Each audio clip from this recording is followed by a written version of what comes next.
we human have a problem, everything we come here and we try to get hold of. But I think we have to learn to let it go, just like with the nature, like following through the part of the river and then following to the ocean.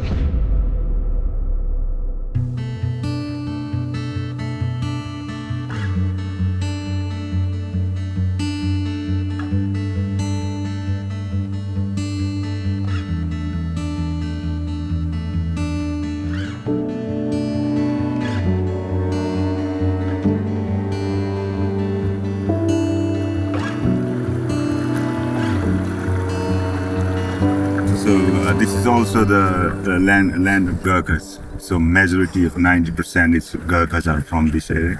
Oh wow! Yeah. So my village is just about 30 kilometer southwest from here, this direction.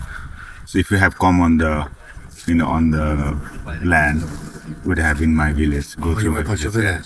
Because obviously, because we flew because of the road is quite big construction going on at the moment. So how does it work then? So people from all over these lands will go to the testing for the Gurkhas? Yeah, so I think we were talking, so there is actually biggest Gurkha camp is here in the Pokhara, selection camp, yeah. They do this, like 6-month preparation joining. Since you was in the special forces, what's the difference been like? Have more Gurkhas made it into the past selection? I think we have a definitely huge influence. At least now Gurkhas are talking about it, like we can do it, whereas before was like, can we? That's one of those things was unknown, isn't it? But now is definitely a lot more, talkative in the Gurkhas, and we got, I think at the moment, 7 or 8 in it. So it's pretty good. It's really good for the Gurkhas actually. Wow! And when you return home, making it as a Gurkha, what's that like? Like when you come back to the mountains, do you get a level of respect or? Yeah, it's great honor, and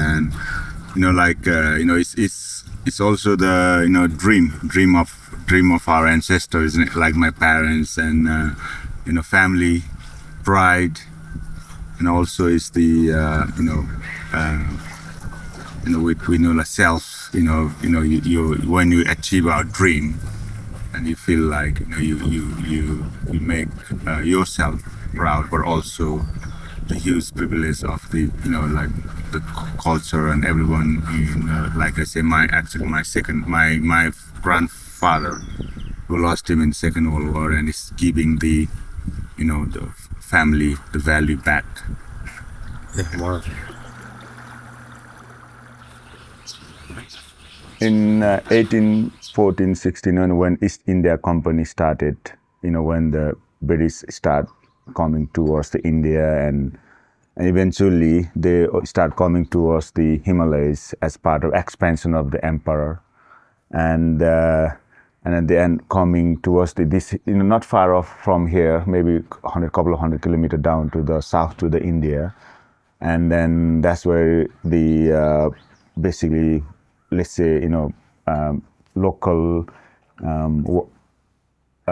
war started, and then after a quite intensive battle, like smaller, you can see one of the small hill here, and they start fighting, on the Gurkhas were on the top, and in the British and Indian coming from the below, from the south, conquering, and then after the intensive fire, they couldn't win against this small boy in the mountain, and they couldn't realize how hard they are still good on the movement in the jungle, as that the way life is live here, and they from coming from the UK and try to go through the forest is quite tough.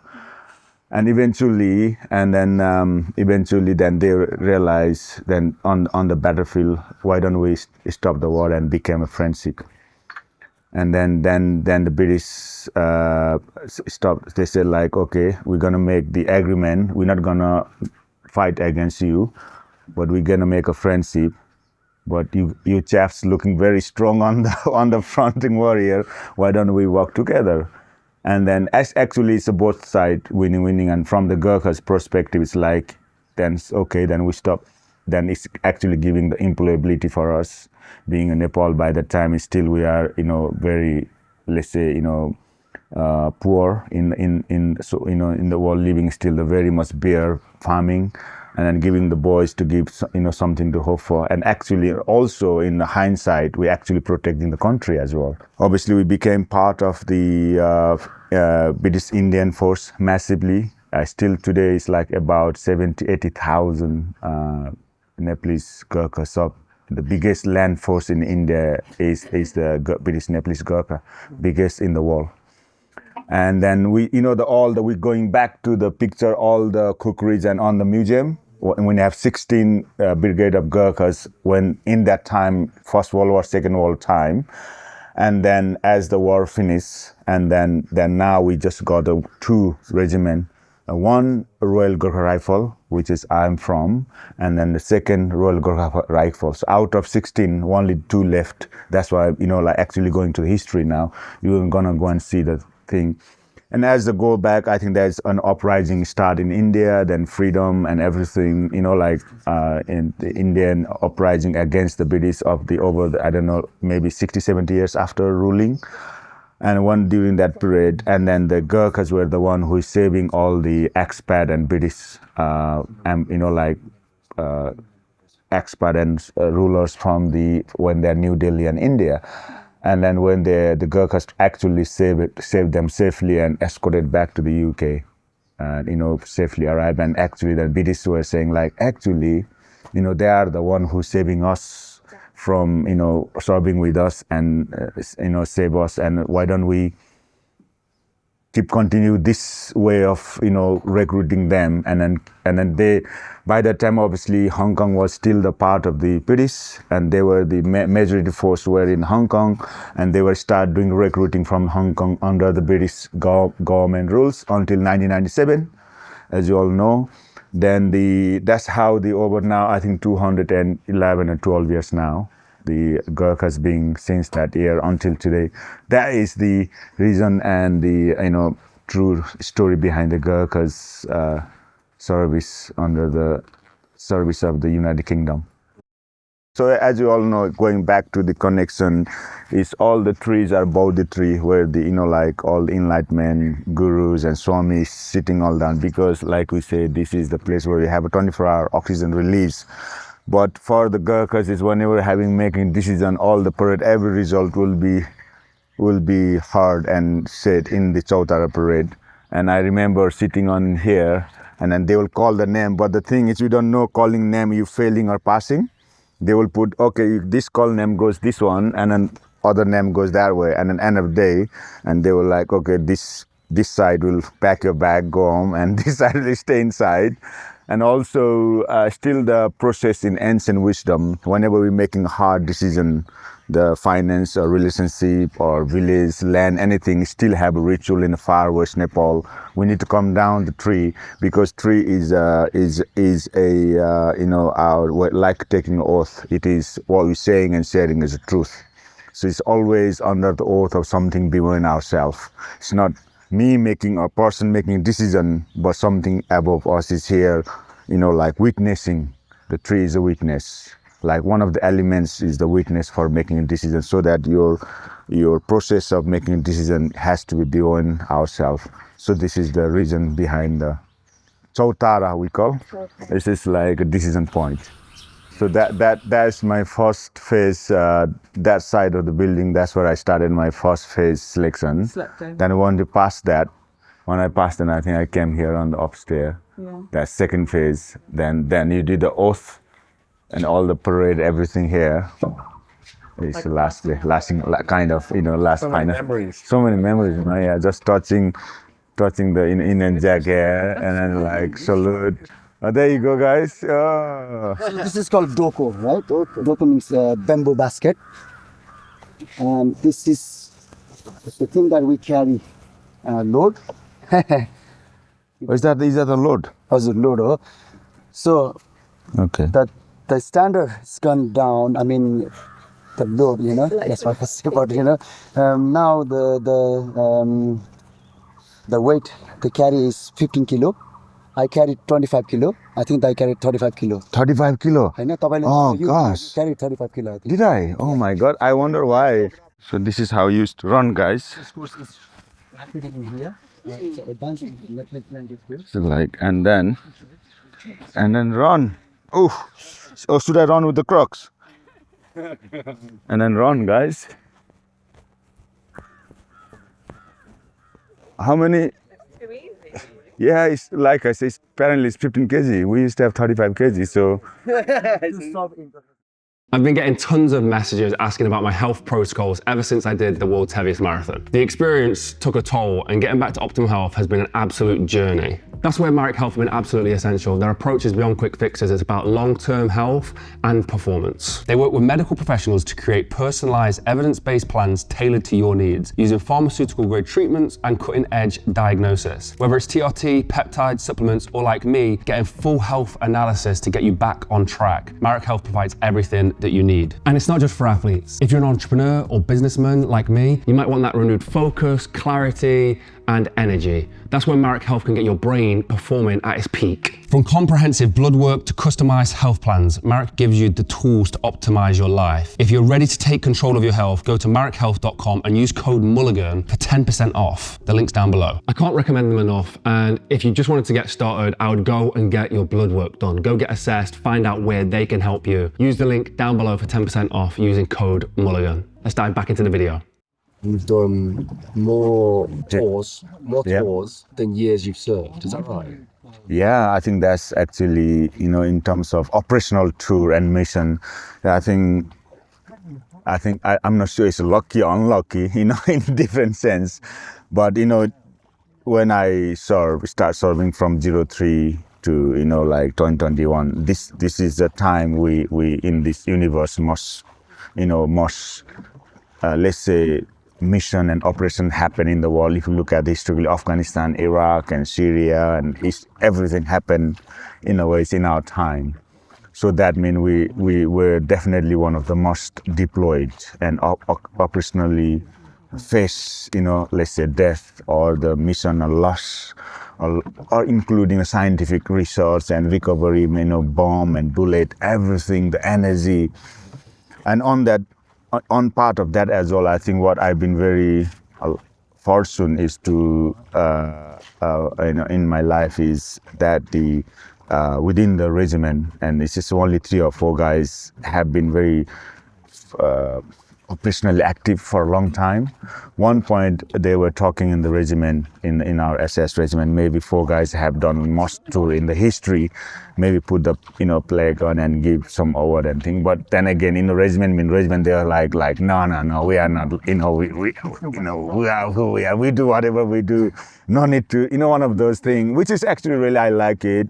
And then they were talking, and then I think the 4 of us has been most tour and operational experience. So in my career, yeah, that's definitely the thing in my career. If I look back, out of my, operation, let's say 18, 19 years with the SF, full front 17 years, I was in operational tour.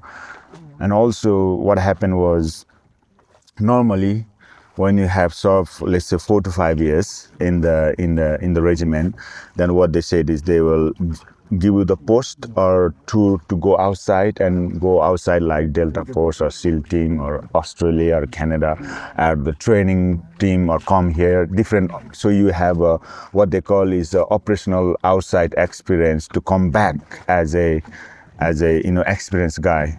But in my incident, what happened was, when I finished my 6 years point, and my commander is asking me, "Oh, Chris, do you mind to stay longer?" Because obviously, I had a skill, and sometimes if you are good people, good human, which we all are, but you deserve more than what you deserve, I guess. In my case, it's maybe I take it as a positive, and it's like, you know what? You offer me to stay longer, and I asked them, "Can you give me the post? I want it after 2 years." It's like, yeah, we'll give you the post. What do you want? I said, I want to cheap of the, regiment. I said, okay, you got that, but stay with us longer for operational tour.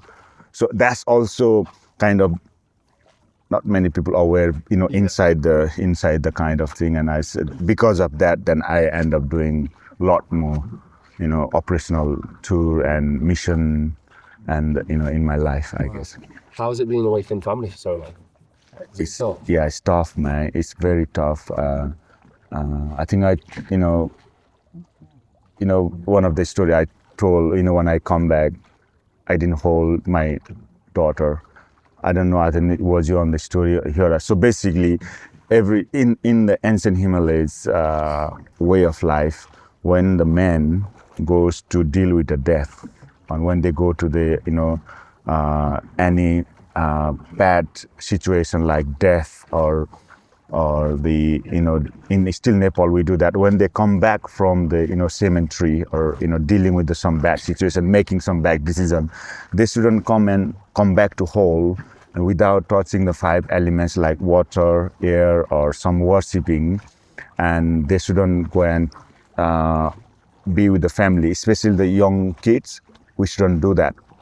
So that's what I grown up in a culture. So that whenever I come back from the big operational tour from Iraq, Afghanistan, then I always said I can't go and hug the smallest kid because they are just evolving very fast. They are very energetically connected more than what we see here. Our body has constantly evolving and gathering information.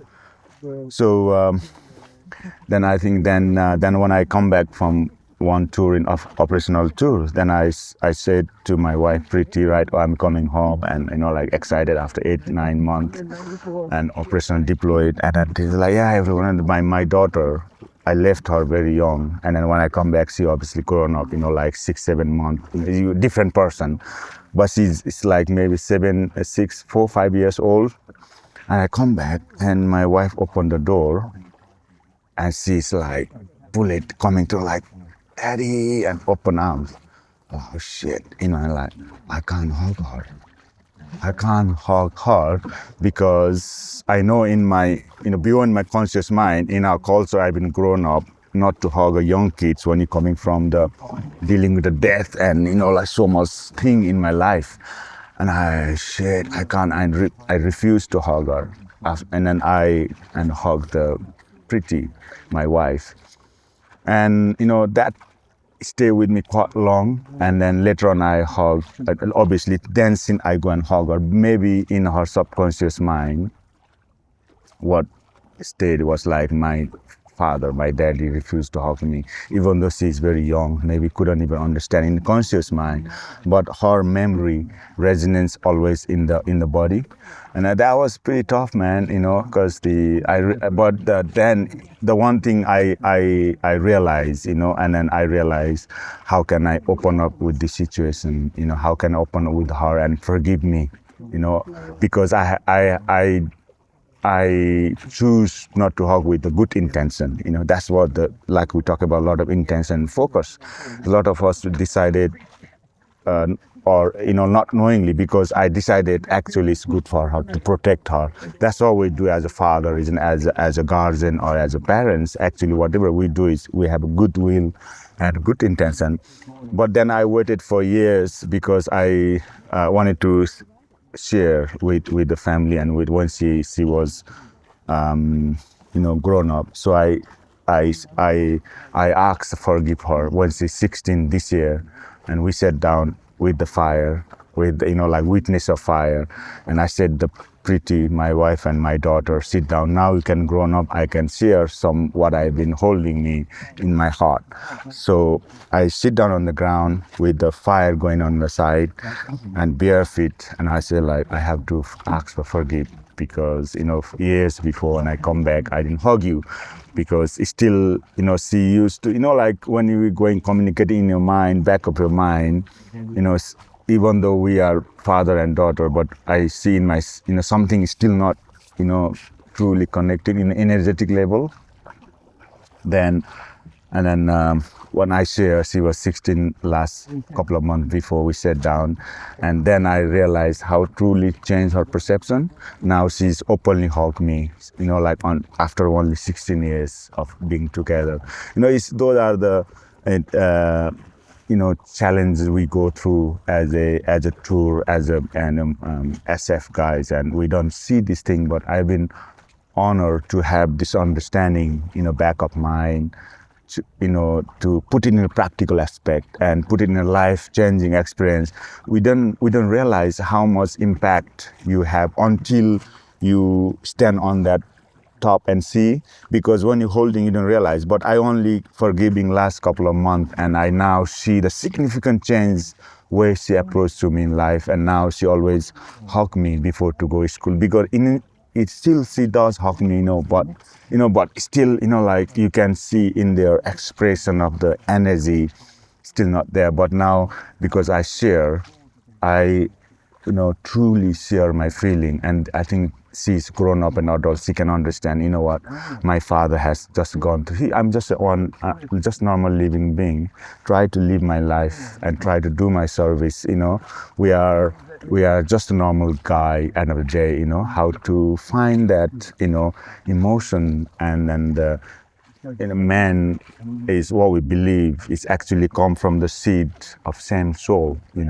I think that's, and it takes me years sometimes to to understand, realize. But we sometimes hold, but we have to still can hold. But the difference is that how we how can we project and protect ourselves and our family, but also try not to have any attachment or emotion with it.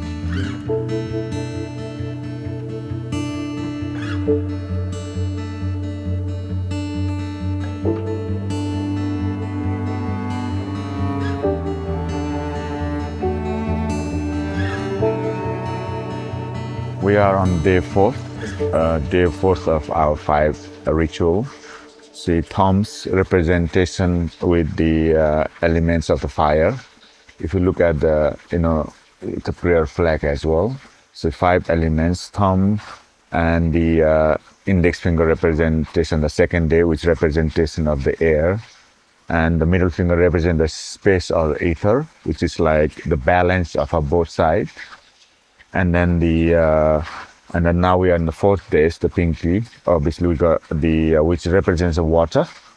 Now we are in the water elements, and then the water represents to our emotion handle, and how stable within ourselves, the body of the water within ourselves contain the same amount of water we contain in the whole earth. So in terms of, like pretty much similar. But also, when you talk about the emotion and then the water, and it's the follow of the gravity, So if you imagine the mountain of Himalayas is representation of our head, everything we create, thought and vision, and the direction of like all the thought process happen in the head. Then, but often we are not like nature, because nature is allowed to pass us by. It's like a water and river, nothing gonna hold them. They just find the gravity and follow through its natural path. But we human have a problem. Everything we come here and we try to get hold of, how can I hold this thing? How can I hold it here with that? That's what we want to do. But I think we have to learn to let it go, just like with the nature, from the Himalayas of water, like following through the part of the river and then following to the ocean. The special forces side of things, of like how it connects to each element too, and the mastering in each element. How does that relate to water? Yes, so like it's very, even for me it's fascinating, even though I grown up from here like this one, not understanding. But when I into the SS, then we look into the more detail, then we have a special department who actually master the water. We got the boat troop, isn't it? Boat troop job is to master the how to immerse into the water, go in deep dive, and also how to maintain the upper hand against whatever we're fighting with on the water elements. So in a way, it's just, we are doing same cleansing process within us, but the special forces, especially SAS, we're cleansing the outside. It's the same elements, water elements outside, but we're cleansing the water element. In between is like, what the very much similarities in how we run and attack and overrun the outside perception, then how we can, same thing, same principle, how we master our inner self and 5 elements. The audience, might not be in Nepal, they might not be around the Himalayas. How do they connect with water? They can literally every day, the one we're doing, you have been doing this one as well. Every morning for me is as well, I offer the water elements and to offer to my what is something holding me, what is something which actually we care and love. Those are the things we often hold us back. So if you can offer this one element with the gratitude, with the prayer, then normally it or let us free what we wanted to achieve in life. Is that taking water? Yeah, taking a water, or you can just put in the, like the copper bottle if they have got. If not, then it's not just a normal, on the copper water, and then just pouring through the heart. The prayer, it has to come from a heart, and then you can see, engage your sense, and you can offer them, looking at the sky or sun. So that is the one really good way of early morning when you are come up and wanted to rush around and do things, but just chill and offering the water wherever in the world you can have a true connection of the elements of the human being. Is there a certain place we should offer it to? Should we offer? Because here we've offered it to the stone. Is that offering it to the earth? Yeah. So in the home, at the best place is to somewhere around natural place. For example, if you have a tree, if you have a flowers, the water, what that means is we're gonna give it them, but it's still not gonna waste. It's still some living being can consume that water, so that we are not, still sustainable, still looking after something else. You have offer, but maybe the tree or the plants or animals, something can consume, and still make some compassion about that. The colours of the flag, is that is the 5 elements? Yeah. There's no other meaning to it. Like it's supposed to be the 5 elements. That's because it's from here. And that's not spoken about so much. Yeah, because it's like I said, not many Western world explore. Even the Nepalese, the guys from here, Gurkhas, they don't even know it's been there, and then they just just do it, and then it's just not many. It's just part in a ritual, but they don't know what is the science behind. What does that mean? And also, actually, it's very interesting is now what the science is saying is when you connect with the color, then we connect with our own 5 elements, then our mind will go to the alpha state, where is the healing state or sleeping state. That straight away put us in perspective, because everything we see with the sensation is then body will believe that.